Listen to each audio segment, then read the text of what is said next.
host is here, first and ready to go. Jesselito Pate. Let's give a hand for Jesselito Pate, please.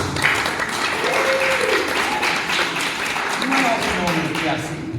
And Jesse is the founder of STEAMROLLER Dance Company. He has been a Bay Area staple for decades now. He's got a long history of dancing in the Bay Area. He's been a cooperator with me at Mannequin Theater and Dance for this just since the Nutshell this year. The 23 Nutshell. And so we're going to hear about his piece, which is on the count of 3, and then we're going to see a great path into Jesse's method of choreography. So, one more round of applause for Jesselito Pate, please.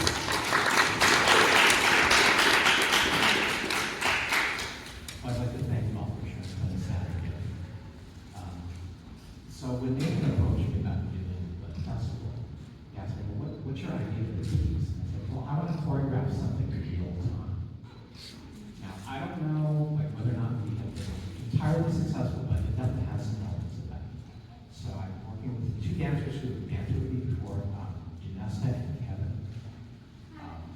Kevin activated. So this piece relies heavily, it will take you through sort of the structure of how we rehearse, how we put pieces together. We rely a lot on improvisation, mostly because my memory is not what it used to be, and I forget where I fell upon it, so it's a little more advantageous for me to make things up on the spot. I think it's more exciting for the dancers, right? Totally. Yeah.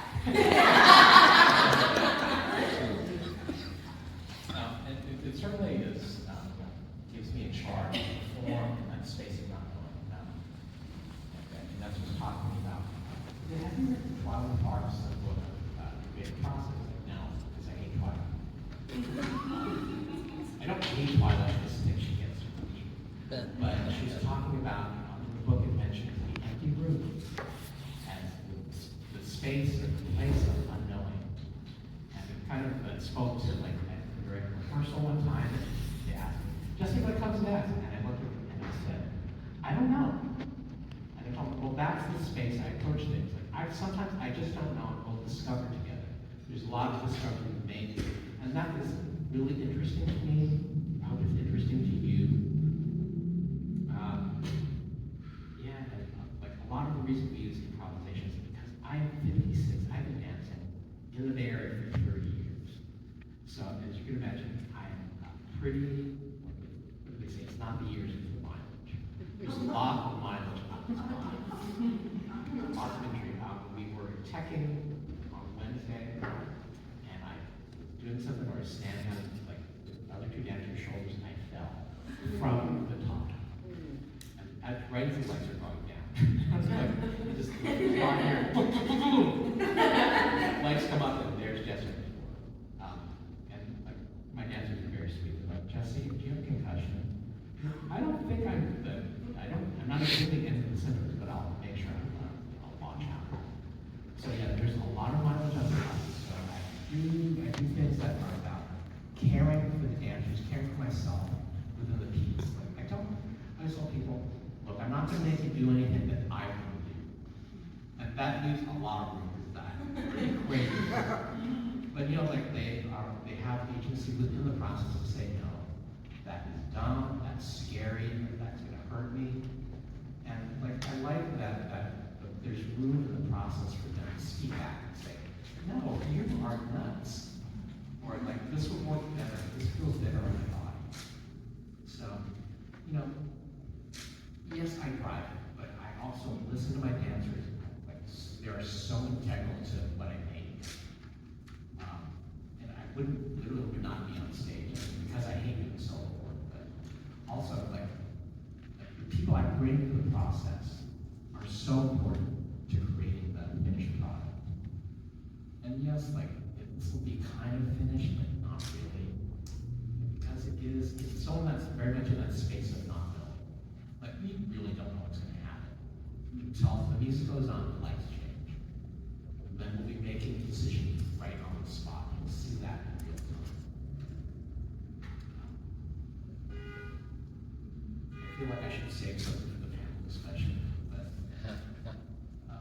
I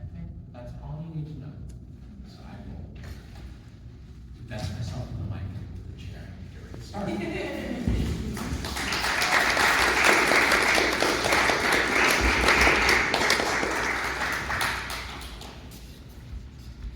So more talk. Back. I'm coming. Don't worry. So this is a piece of saxophone that I saw on social media that a lot of dancers are using for their little excerpts of their posts. And I heard like, oh, this is lovely. I really want to do something. So I just sort of put it on. I said, here's an improvisation. This is the structure. Like this comes from an exercise I did in a workshop. It's a mirroring exercise. We are mirroring each other. Again, mirroring. Oh, it's reversed. It's a very loose concept of what that is, but we are sort of reading each other and seeing who is contributing to the piece, what energy is driving it. Sometimes it's me, sometimes it's one of the other two, sometimes it's both of them. So we are making choices within the piece, but none of it is set.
Do we crawl?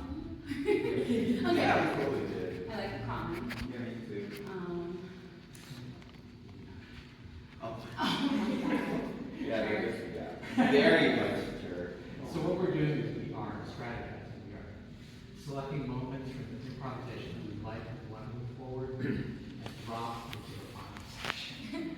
Okay, so crawling, Jesse bailing, Yeah, Jesse did. and then what other parts? Oh, yeah. Yeah, I really like the arm emphasis on things. Oh yeah, okay. Yeah. Cool. We could come together. Yeah. Okay, so crawling, Jesse bailing, And this, like the arm. yeah, the arms, the big arms, and then. Yeah. Oh yeah, no, let's add that in. I like that one too. And I will watch because I'm just gonna. Oh my God, mermaid's too pretty. Okay, You have to get them to work with young families. so crawling, just barely, the big arm movements, and then monster face. Yes. Okay, got it. I like how the code all the That's the only way I'll remember. So the second piece is, I created, it's a more set piece of choreography. It's to music by Abel Korzynski, and I hope I'm pronouncing his name right, but it's from a movie, it's by Tom Ford called The Single Man, which is based on the Christopher Isherwood story of the same name. And it's, again, like I'm really, music, it plays such a big role in how I create dances because it creates the container where it's the beginning, it's the end, it's the middle, it provides emotionality, it provides context, it provides rhythm, grit. So that's my piece. And sort of the visual image I wanted to work with was the idea of water, of swimming and breaking the surface of the water.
some sort of queer reference or queer content into my pieces because I am a queer, BIPOC, middle-aged choreographer that has been training, my heritage, my legacy, and I'm proud to bring it into all my work. So this, we did decide on the four little bits we're moving forward. This also is really campy because that's sort of what has been traditionally one of our signature, one of the signatures of our performances. We are super campy, with a really elevated performance style, because I just want to make a point to do next if we are not enjoying this performance.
which is an amazing space. I know you would love to see this full. What can you do, right? I'm just happy for everyone who showed up. I hope you will support, impact, and mannequin, and us, of course. So, I guess, is this where we move on to? Yeah, there are 4 chairs right behind the curtain over there, and let's grab those, and we'll introduce our moderator. 4 chairs. Yes.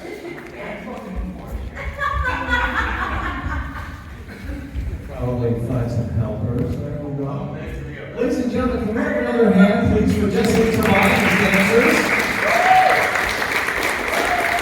You know, I'm so enjoying seeing, one of the things that you're getting, I hope all of you who probably more than one session see several different choreographers, is the different ways that people work, right? Is the different, so Jessie works with a lot of improvisation. Some of the other choreographers have a little bit more planned out. And here, sneaking forward is Denise Pate. She is going to be our moderator. Let's give her a hand right now.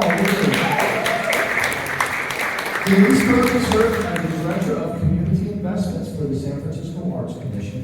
She stewards approximately $11 to $13 million annually in municipal funding to invest in San Francisco's artists and arts nonprofits with a focus on racial and cultural equity. Kate performed with Dimensions Dance Theater, where she worked with some of the nation's most celebrated choreographers, including Colin McHale, Garth Fagan, and Zach Tooth. She has an MBA and received her BA in Movement Education with Dance Visualization from Dominican University. And if I just want to point out before I hand over the microphone, that the lights we see around us today, lighting up this beautiful space, are thanks to a grant from the San Francisco Arts Commission Arts Impact Grant. So please give them for that. We have 25 minutes. Jessie, if you would pull back a little bit, because we need a clear pathway. There we go, to our microphone receiver. Welcome, everyone. The thing about moderating panels, is this on? Okay. A little. Yeah, there's so many questions that I would like to know, but we want to have some time for you to ask questions also. So, hope that I don't get too self-indulgent. And so, one of the things I wanted to know in terms of how it spoke to me is seeing a dancer that is older dancing with dancers that are younger. A lot. I just want to give my ultimate respect and props. Thank you very much. You still have those knees to be able to hang. And I'm at the end of the pyramid. I almost yelled, but I didn't want to distract you.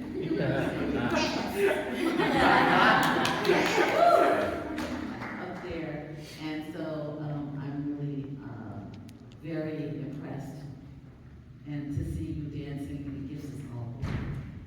And so that one of the things too is that people think that dance is just for young people. I'm seeing dancers having longer lives on the stage, people in their 70s dancing, people that still have the range and skill in older ages. Because when I was young, I thought that I was 19 and I was dancing with a woman who was 29, and she was fierce. And I thought, I hope I can still dance when I'm 29. It's so amazing. So the first thing I wanted to do is I wanted to ask Jessie about working with these dancers. How did you choose your dancers? Where did you find them? Can you spend a few moments talking about that? So actually, I know both these teachers through my day job. Janesta and I used to work in administrative positions at the company I work for, Safe House Arts. And Ken has been a resident artist in that program. So it's sort of, what's the whole thing? Poach, thank you.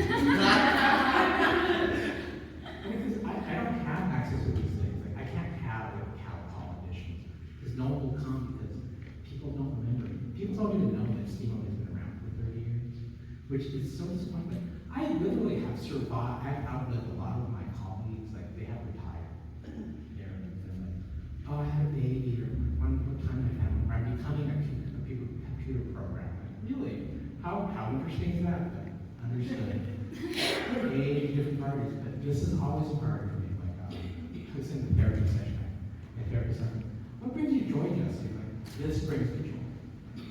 This keeps me going. It keeps me going back to that day time because I know I can meet people like this.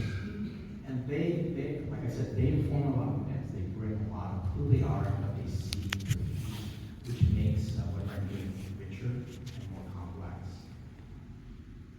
And I'll bring things to the table. What is that? Like, you guys really were not born when that happened. Like, let me tell you. So there's a lot of sort of intergenerational today, right? That's why, but I think it's valuable because, you know, especially with the youngest. Like, you literally, I wasn't even born when that happened, so, like, this is what I'm here for. I am here to mentor you, to provide this information, the through line for the history of this community and for, like, larger other communities that we're a part of. So, yeah, what is it like? I love it. Although I do come up with, oh, I can't do that with anymore. You guys are going to, I can't do the splits. And of course, Kevin can. Like, on command. I cannot. But yeah, like things like that, like, oh, you're much more flexible than I am. But that's also part of it, is like accepting where my body is. Like, because, as I tell my friends, you can do that, but guess what? I could be standing there and they'll be looking at me. Even if I'm not talking, they'll be looking because I know how to pull focus. Thank you. And I wanted to ask the dancers about working with Jessie. Does Jessie particularly have a stamp, a style that you can identify? I'll start with Janesta. Yeah, I think Jesse definitely has a style. I think kind of what he brought up in the beginning and in his curtain speech, it's kind of like a space of possibility. Also, I feel like, you know, I'm 36 now and have been dancing for a really long time, and I am very refreshed with our rehearsals because there's time to kiki and dish tea and shit like that. Oh, sorry, and stuff like that. And stuff like that. You know, in the beginning of rehearsal, like there's moments to like really drop in and like find relation with each other. And you don't always get that in other dance rehearsals and other creative processes sometimes. Sometimes it's very much like you come in, you work, you do what the choreographer tells you to do. You don't really have space to be like, oh, that hurts, or like, I don't think my body can do that. Can we figure out a modification? Sometimes you don't always get that luxury. And so it's very nice to be able to come in and dance and do what I love, and also like have friendship and camaraderie and kiki, and also talk mess and complain if you need to, and also make work and make art that feels good. Well said, very well said. And just to add, just one other characteristic I would use is we jokingly call this like a very messy aesthetic. And it's kind of honest, and I think there's something, as Janesta was describing, as very human a part of the process, and being a human is not clean, and it's not perfect, and it's not pure. It's very messy and ugly and weird and wild. And I think that shows itself in our process as we burst out into laughter during our rehearsals and during our performances.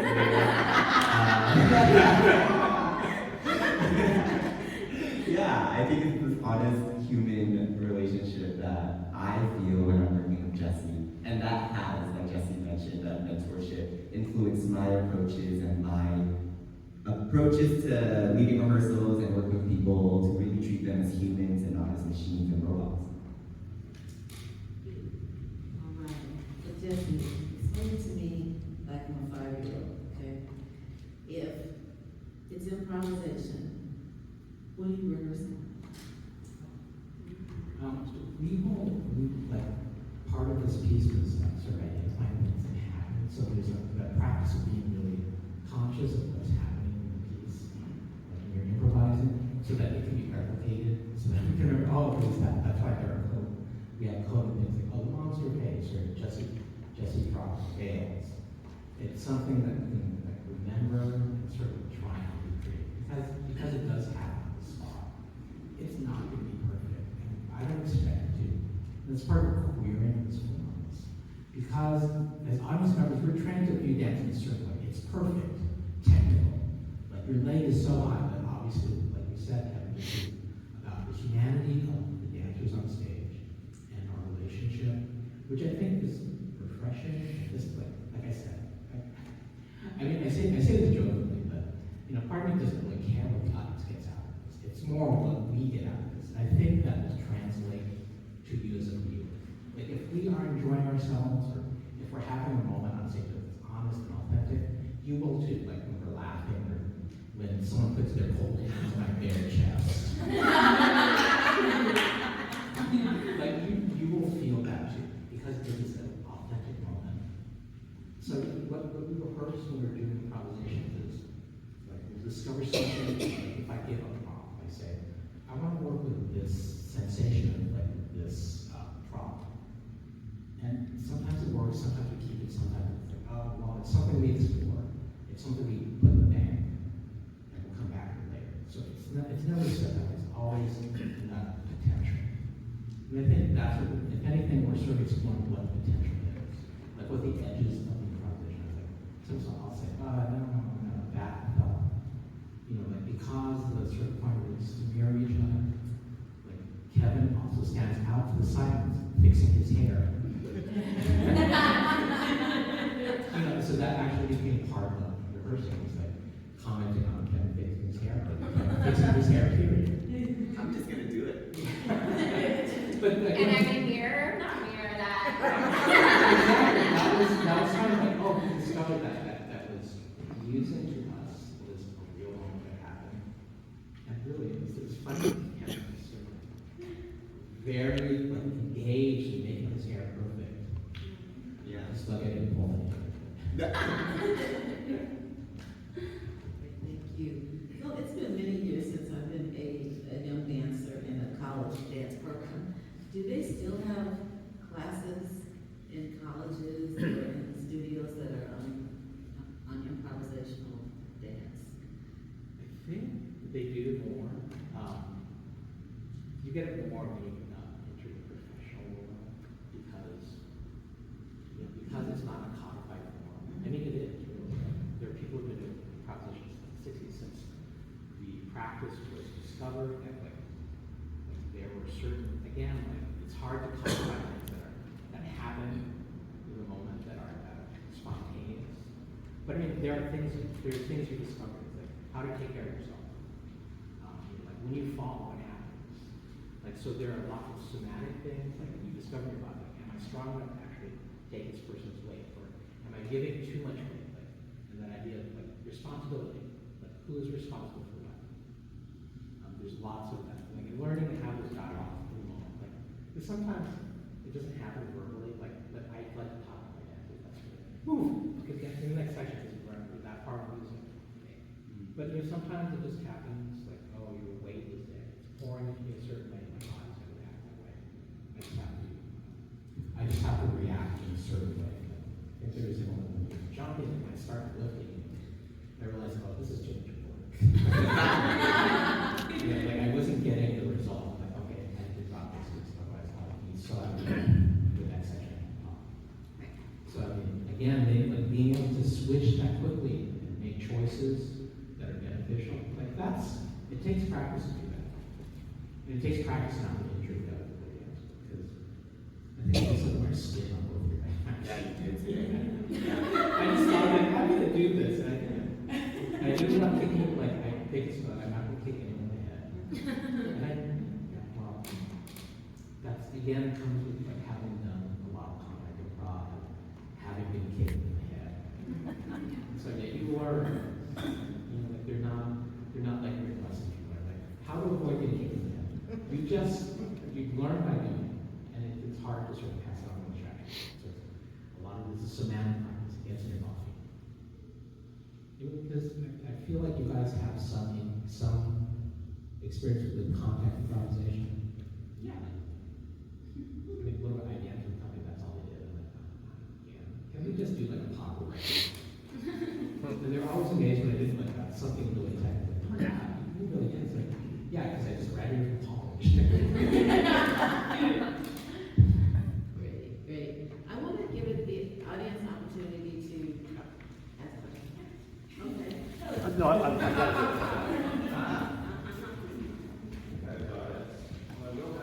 Say loud and I'll get this word for the next one. Okay. I know you were talking about how when you're on stage.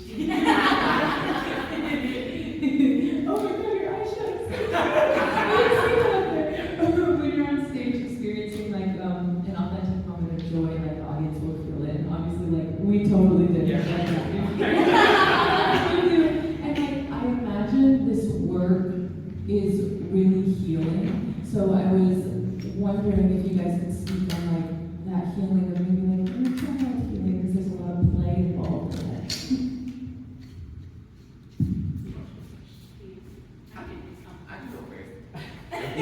I can go first, and I think what I just want to like tie in to help me think about this question is the age factor. So I know these two offered their ages already, so I'm 28, and so I am the youngest one out of the three of us dancing here. And something that's been really eye-opening is our after-rehearsal kikis when we're just standing outside of the studio, chatting it up, and Jessie and Janesta are sharing some very intimate information.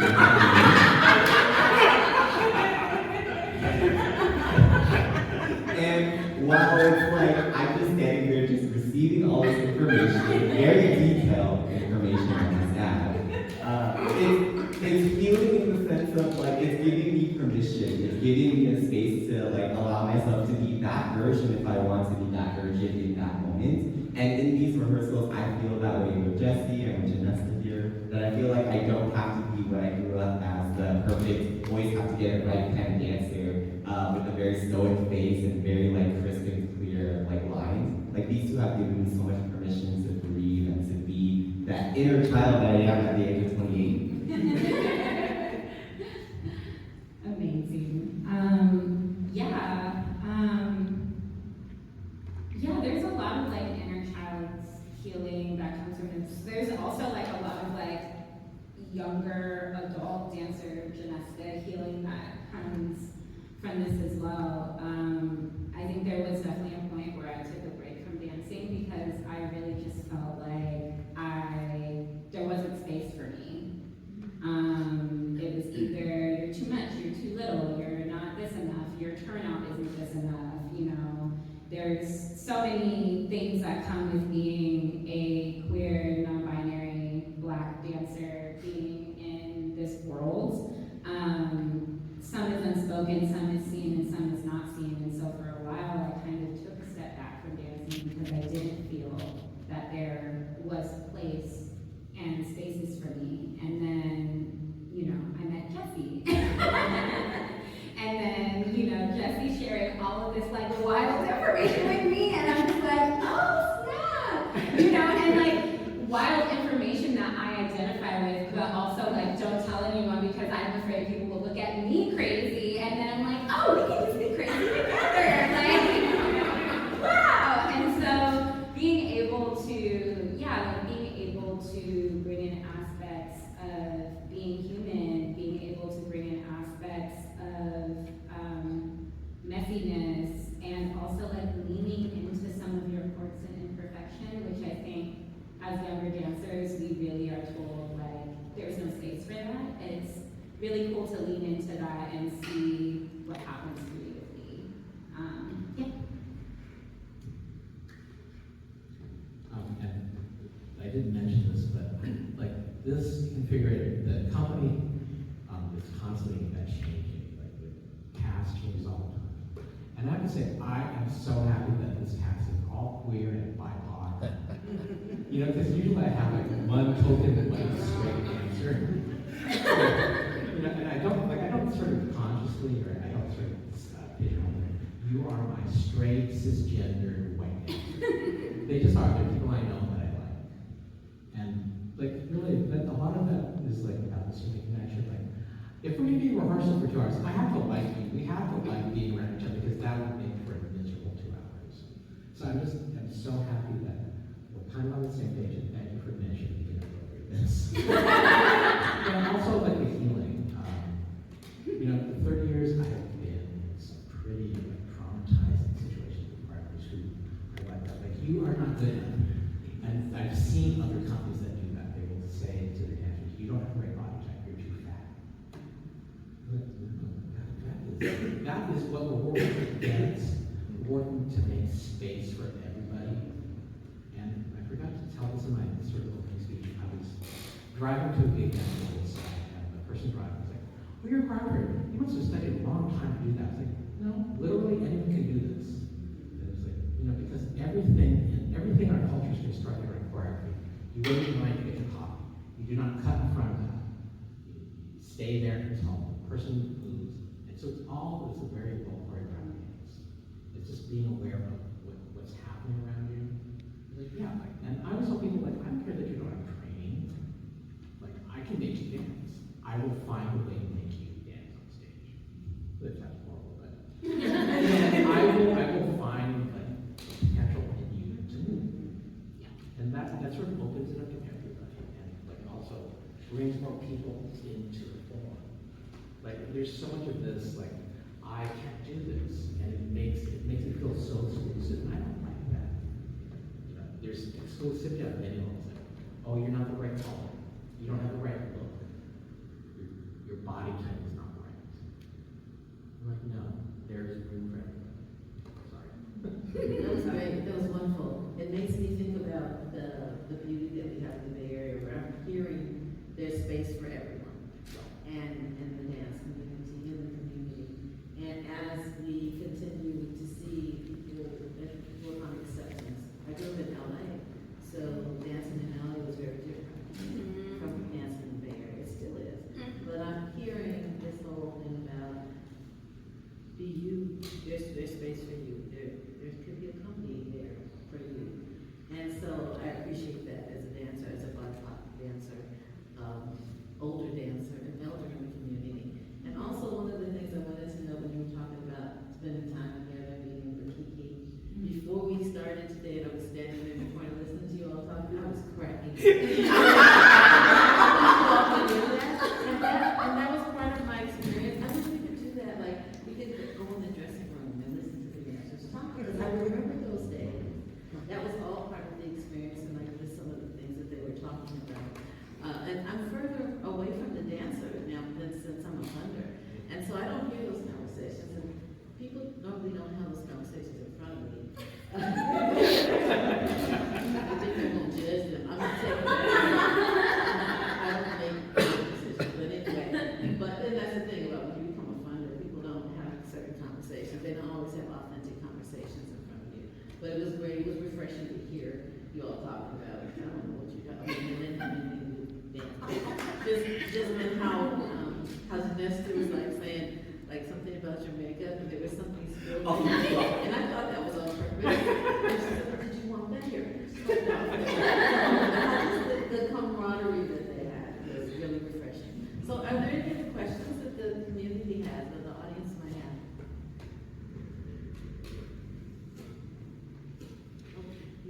Was there, particularly for the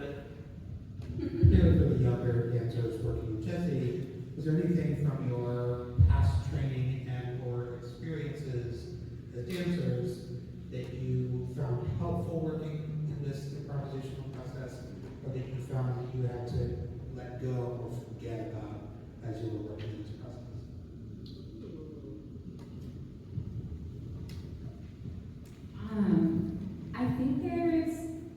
I think from so many years of, taking classes and being in rehearsal processes that were different, I feel like a lot of times for me, there's a tendency for me to just go into autopilot and just kind of be okay, this is the choreography, 5, 6, 7, 8, da da da da.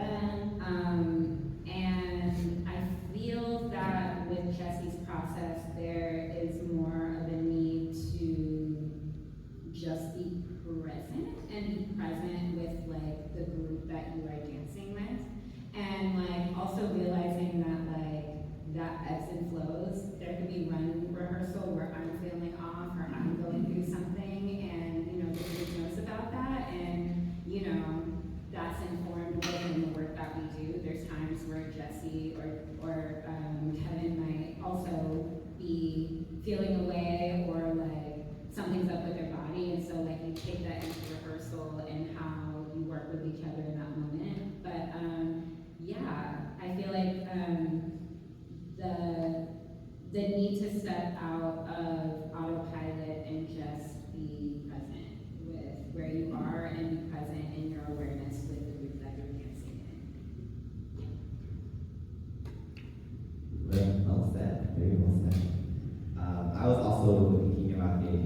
being present in the process, and just a little bit more context.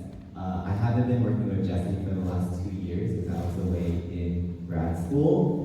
And grad school, Kevin, was very much about pleasing the academia, pleasing the institution. I need to get my degree, so I'll do whatever the heck my professors will tell me to do.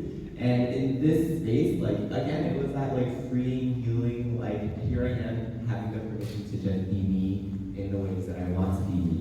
And Jessie mentioned this earlier, but there is the reality of feeling the joy, the pleasure, the honesty of the rehearsal and the performance, and that I feel very free to just cackle and laugh in the moment, to like peek under my crotch to see if Jessie's face is right there.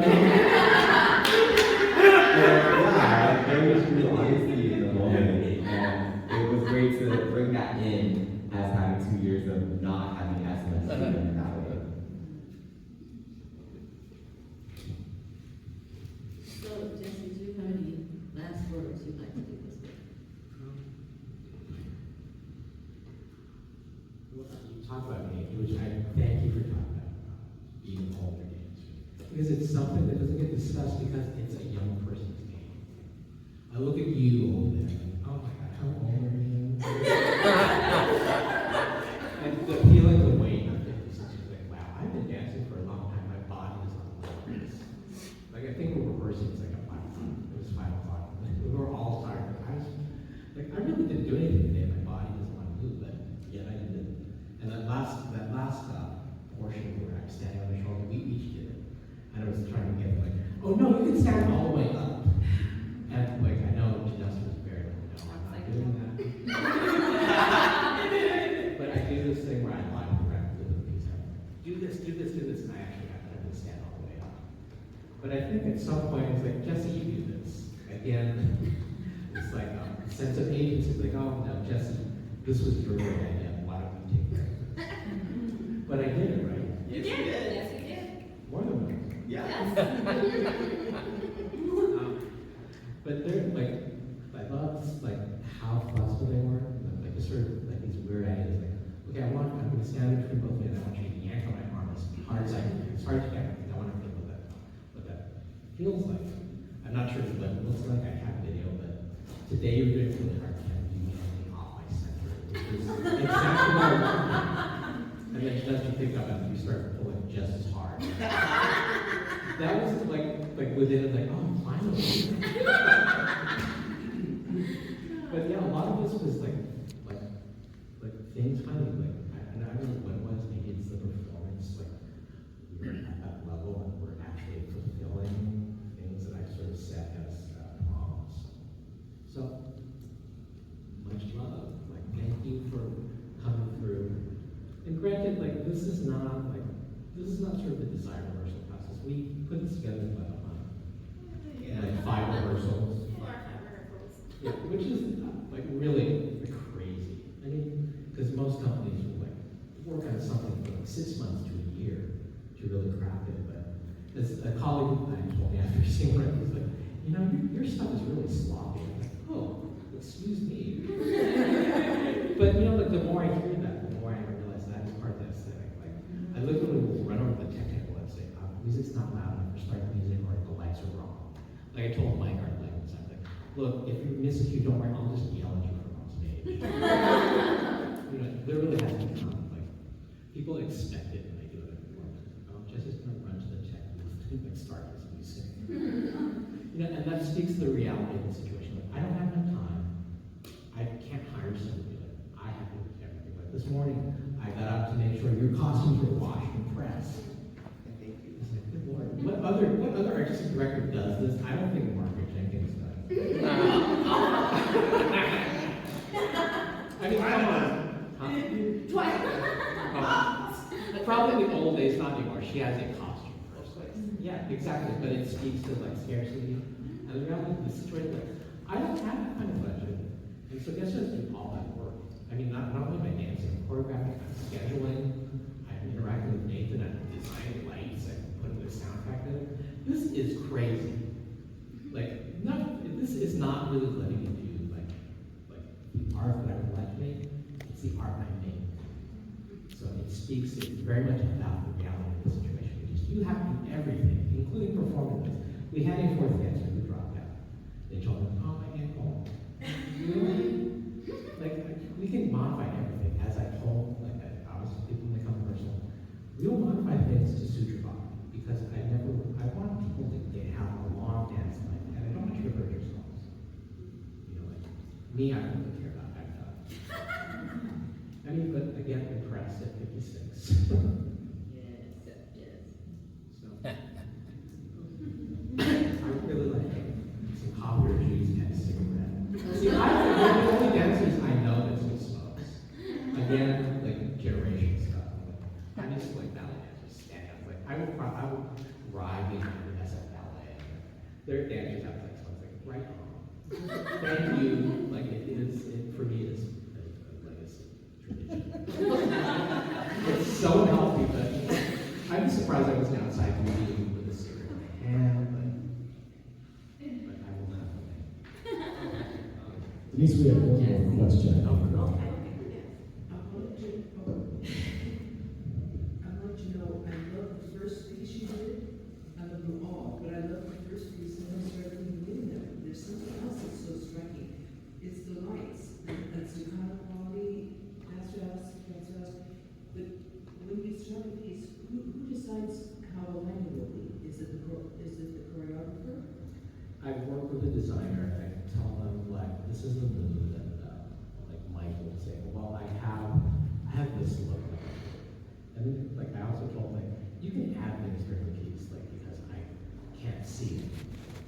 So I don't know if you did because I was performing, but apparently you did add something. Did you? Yeah. I'm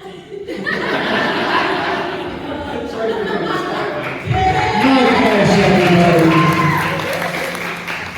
But Mike is going to tell us, but just before he does, Mike designed how the lights would be set up in here. He developed the whole system and kind of helped us out. So the San Francisco Arts Commission and Mike Ash.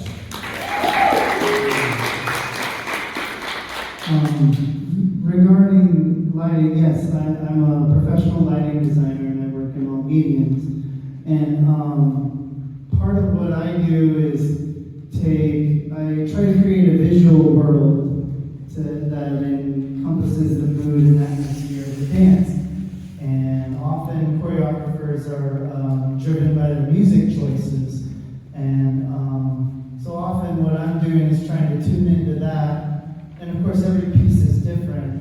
And one of the things I love about working with dance is it's kind of like painting with light.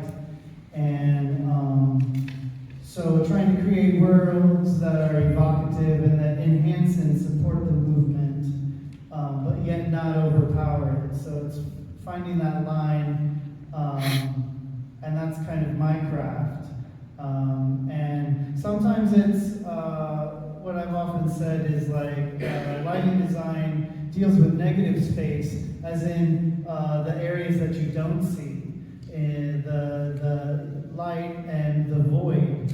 And so you can, and I work in all disciplines, theater, opera, musicals, and dance, but for instance, you know, if a playwright goes to a monologue, you can just kind of hone into a single light and it kind of transports the audience into the perspective of that performer. And so that's one of the things I like. And so, and in a festival setting like this, you have a very short amount of time. And so, about 2 weeks ago, I reached out. I tried to gather everyone's music, so at least I can have my own interpretation of just the music, even before I see the movement, because a lot of the choreographers work the same way. They're often driven by their music choice. Either it's a piece of music that speaks to them, and that they choose to then incorporate with movement. And so I like to get the music so I can have my own assessment of it. Also, it helps me familiarize myself with it. And then I ask them to upload rehearsal videos so that I can kind of map the arc or the narrative. And then moments that really speak to me, I'll be like, you know, I feel like there's a cue here. And then sometimes the choreographers have, of course, their own input. There might be something they want to feature, or vice versa. And then, we craft it together. But all that to say, yes, there's a lot of work to just sit down at the board, and then I get to paint with light. But it's what I was trained for, and I love the Bay Area because there's so many art, live performance opportunities. So, and I love working in all disciplines. And dance is really beautiful because it's already abstract. There's not words per se, and so you can really be evocative and create moving images. Literally moving.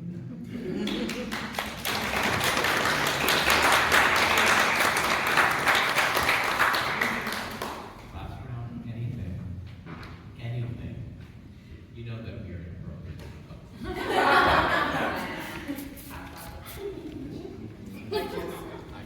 Wait, what do I do? It's just hold it closer. Oh, like this? Yeah. Yes. I can talk pretty loud as well. Thank you so much, Jesse, and your dancers for an amazing session here. You mentioned earlier, Jesse, that this brings you joy. Well, I don't know about anybody else, but this brought me a lot of joy to see you and experience your dance and beautiful moving bodies and the laughter. That did, for me, seem very authentic. I come from well, I'm a musician, but I come from a dance background, where, of course, you were doing, you must do it like this. And so to see that authenticity was just really tickled about it. So thank you so much. I just want to say thank you. That is successful. Yeah. So thank you so much. It's time for us to wrap up. Any last comments? I'll be here. Well, thank you, Nancy, that was lovely. Thank you. Let's give them another big round of applause. We're going to have a short break as we get ready for our next choreographer. So we'll kind of push to get that to happen, but at the end, after the second piece, we'll spend some time and you'll be able to pull somebody aside and ask a question. And so we'll do that. So take a moment now, stand up, refresh your orange juice, and we'll be back in a few minutes.